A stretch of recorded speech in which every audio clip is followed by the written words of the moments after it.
Anuradha care channel में आपका स्वागत है। नमस्कार, मैं हूं अनुराधा, ए हेल्थ केयर प्रोफेशनल। गर्भावस्था की पहली तिमाही ख़त्म होते ही गर्भवती कुछ परेशानियों से राहत मिल जाती है। जी मचलाना, उल्टी आना जैसी समस्या पहले के मुकाबले कुछ हद तक कम हो जाती है। इस लिहाज से दूसरी तिमाही को गर्भावस्था का सबसे हैप्पी सीजन कहा जाता है। अनुराधा केयर के इस वीडियो में हम आपको दूसरी तिमाही के शुरुआत यानी कि गर्भावस्था के चौथे महीने 13वें सप्ताह से 16वें सप्ताह के बारे में कुछ ज़रूरी जानकारियाँ देंगे। इस वीडियो में चौथे महीने की लक्षण से लेकर खान पान और सावधानियाँ तक के बारे में विशेष जानकारियाँ मैं आपको बताऊंगी। गर्भावस्था के चौथे महीने तक पहुंचते पहुंचते शुरुआती दौर में होने वाली परेशानियां जैसे कि जी मचलाना, उल्टी आना आदि कम होने लगती है, लेकिन इस दौरान भी आपको अपनी सेहत पर ख़ास तौर पर ध्यान रखना होता है। बात की जाए चौथे महीने की लक्षण की, तो इस दौरान बहुत सारे लक्षण को देखने को मिलता है, जैसे कि सीने में जलन यानी कि हार्ट बर्न। यह समस्या गर्भावस्था के चौथे महीने में भी देखने को मिल सकती है। ऐसा गर्भावस्था के दौरान निकलने वाले हार्मोन के चलते होता है। आपका भूख भी बढ़ जाता है। इस महीने में भूख ठीक से लगने लगती है, यहाँ तक कि आपकी थोड़ी थोड़ी देर में भूख लगने लगेगी। इस वजह से आपको वजन भी बढ़ सकता है। इस महीने से आपको अपच का समस्या भी हो सकता है। अपच की समस्या गर्भावस्था के चौथे महीने में ज़्यादा होती है और कभी कभी डिलीवरी तक जारी रह सकती है। ऐसे में गर्भवती को अक्सर कब्ज की परेशानी दो चार होना पड़ता है। पहली तिमाही के तरह चक्कर आना, उल्टी और जी मचलाना की शिकायत नहीं रहती। इस वजह से आप अच्छा महसूस करेंगी और खुद में ज़्यादा एनर्जी का एहसास होगा। चलिए बात करते हैं कि प्रेगनेंसी के चौथे महीने में शरीर में क्या क्या बदलाव होते हैं। आगे बढ़ने से पहले अगर अभी तक आपने अनुराधा केयर चैनल को सब्सक्राइब नहीं किए हैं तो चैनल को सब्सक्राइब करें और साथ ही साथ बेल आइकन को भी हिट करें ताकि इसी तरह का इन्फॉर्मेटिव वीडियो आगे भी मिलती रहे। चूँकि ये गर्भावस्था का चौथा महीना है, इसीलिए जब आपकी प्रेगनेंसी आपके बेबी बम्प से झलकने लगेगी, आपको बेबी बम्प नज़र आना शुरू हो जाएगा। इसके अलावा चौथे महीने में और भी शारीरिक बदलाव नज़र आएंगे, जैसे कि एस्ट्रोजन हार्मोन का स्तर बढ़ने के कारण आपकी त्वचा पर काफ़ी असर पड़ता है। अगर आपको पहले से ही त्वचा पर झाइयाँ या तिल है तो यह और भी गहरा रंग का हो जाएगा।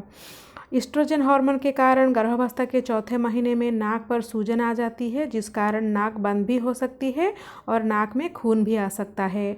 कई गर्भवती महिलाओं को गर्भावस्था के चौथे महीने में बवासीर का समस्या होने लगती है। इससे बचने के लिए आप डॉक्टर से पूछकर कोई क्रीम भी इस्तेमाल कर सकते हैं। ये जान लेते हैं कि गर्भावस्था के चौथे महीने में बच्चे का विकास और आकार के बारे में। जैसे जैसे गर्भावस्था का समय बढ़ता जाएगा, बच्चे का हलचल आप महसूस करने लगेगी। हो सकता है कि गर्भावस्था के चौथे महीने में आपको पहली बार अपने बच्चे की हलचल का एहसास हो। बहरहाल चलिए जानते हैं कि चौथे महीने तक गर्भ में शिशु का विकास कितना होता है। गर्भ में शिशु की लंबाई करीब 6 इंच और उसका आकार एक बड़े संतरे के करीब हो जाता है। वहीं शिशु का वजन 113 ग्राम भी हो सकता है। हालांकि उसकी त्वचा अभी पतली है, लेकिन हड्डियां मजबूत होनी शुरू हो जाती है। इस महीने में सिर व और भी पतले बालों का आनंद शुरू हो जाता है। कानों का विकास भी शुरू हो जाता है और वह कुछ आवाज़ भी सुन सकता है।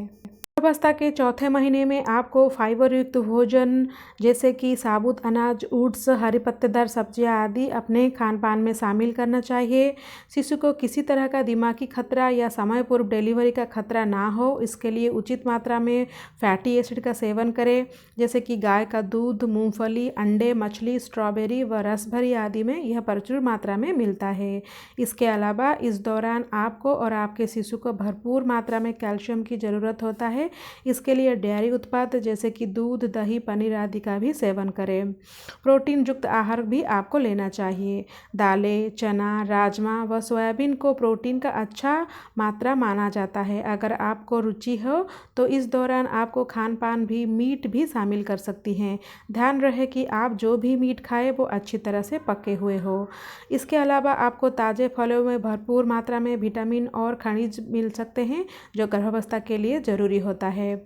आपके बढ़ते शिशु के लिए आयरन की ज़्यादा मात्रा जरूरी है। इससे शिशु का विकास अच्छा से हो पाता है। इसीलिए खाने में दालें, पालक एवं सेब आदि भी शामिल करें। ये तो गया गर्भावस्था के चौथे महीने में आपको क्या क्या खाने चाहिए। चलिए जानते हैं कि गर्भावस्था के चौथे महीने के दौरान आपको क्या नहीं खाना चाहिए। सॉफ्ट चीज़ ना खाएं क्योंकि इसमें गैर पैस्चराइज्ड दूध से बनता है। इसमें ऐसे बैक्टीरिया होते हैं जो शिशु को नुकसान पहुंचा सकते हैं। गर्भवती महिलाओं को कब्ज और अपच की समस्या बहुत होती है, इसीलिए मैदे से बनी चीज़ खाने से परहेज करें। मैदा आपके पाचन को खराब कर सकता है, जिससे कब्ज जैसी समस्या भी हो सकती है। गर्भावस्था में मछली खा सकते हैं, लेकिन इस बात का ध्यान रखें कि वह उच्च मर्क्यूरी का ना हो, इससे बच्चे को नुकसान पहुंचा सकता है। आपको कितना भी दिल क्यों ना करे, लेकिन गर्भावस्था के बाहर का खाना यानी कि स्ट्रीट फूड ना खाएं, क्योंकि यह किसी तरह के बनाए जाते हैं और बनाने के दौरान साफ सफाई का ध्यान नहीं रखा जाता है। गर्भावस्था में मुलेठी का अधिक सेवन करना बच्चे के लिए नुकसानदायक हो सकता है। इससे बच्चे का दिमागी विकास भी प्रभावित होता है। गर्भावस्था के चौथे महीने में ये सब खाने को आपको परहेज करना चाहिए। ये बात करते हैं कि गर्भावस्था के चौथे महीने के लिए क्या क्या व्यायाम आप कर सकते हैं। गर्भावस्था में सैर करना लाभकारी साबित होता है। आप सुबह शाम कुछ देर तक सैर कर सकती हैं, जिससे आप ना सिर्फ शारीरिक रूप से स्वस्थ रहेगी बल्कि मानसिक रूप से भी आपको अच्छा महसूस होगा। आप शुरुआती में 10 मिनट तक सैर करें, फिर इस समय को बढ़ाकर रोजाना आधे घंटे तक कर दें। गर्भावस्था में योगासन करने की सलाह दी जाती है। इसके लिए आप किसी प्रशिक्षक की निगरानी में रहकर योगासन कर सकते हैं। इसके अलावा आप सांसों के व्यायाम भी कर सकती हैं। गर्भ संस्कार के अंतर्गत विभिन्न योग व ध्यान मुद्राएं आपके लिए सहायक हो सकता है। इन्हें आप विशेषज्ञ की सलाह लेकर शुरू कर सकती हैं। गर्भावस्था में तैराकी और पानी में एरोबिक्स करने की सलाह दी जाती है। इससे आपकी मांसपेशियां मजबूत होती है और पेट को भी आराम मिलता है। चलिए बात करते हैं चौथे महीने गर्भावस्था के दौरान क्या क्या स्कैन और परीक्षण की जानी चाहिए। आपकी गर्भावस्था बिल्कुल ठीक चलती रहे, उसके लिए समय समय पर डॉक्टर से जांच करते रहना जरूरी है, ताकि किसी तरह की कोई समस्या आए तो उसका समय रहते इलाज किया जा सके। बात करें गर्भावस्था के चौथे महीने की, तो इस दौरान कुछ जाँच आप कर सकते हैं, जैसे कि गर्भवती का वजन और रक्तचाप की जाँच, गर्भाशय का आकार नापना, शुगर और प्रोटीन के लिए यूरिन जांच, भ्रूण के दिल की धड़कन की जांच वगैरह। इन सामान्य जांचों के अलावा डॉक्टर अन्य जांच भी कर सकते हैं, जैसे कि अल्ट्रासाउंड। इससे यह जांचा जाता है कि भ्रूण सही तरह से विकसित हो रहा है या नहीं। इसके अलावा अल्ट्रासाउंड में यह भी देख सकते हैं कि गर्भ में एक बच्चा है या जुड़वा। वहीं प्लासेंटा की सही स्थिति अल्ट्रासाउंड में भी देखी जा सकती है। इसके अलावा अल्फा प्रोटोप्रोटीन यानी कि FFT टेस्ट भी किया जाता है। यह टेस्ट गर्भावस्था के 16वें सप्ताह के आसपास तंत्रिका ट्यूब दोष को पता लगाने के लिए किया जाता है। वहीं पहली तिमाही में इस दोष की जांच के लिए न्यूकल ट्रांसलूसेंसी टेस्ट भी किया जाता है। इंटीग्रेटेड प्रीनेटल स्क्रीनिंग भी किया जाता है। डाउन सिंड्रोम जैसे विकारों को पता लगाने के लिए गर्भावस्था के चौथे महीने में इंटीग्रेटेड प्रोटीनल स्क्रीनिंग भी किया जाता है। एमनियोसेंटेसिस टेस्ट, यह टेस्ट गर्भावस्था के 15वें से 18वें हफ्ते में किया जाता है। अगर गर्भ में शिशु की किसी तरह की स्वास्थ्य संबंधी परेशानी होने की शंका रहती है, तब यह जांच की जाती है।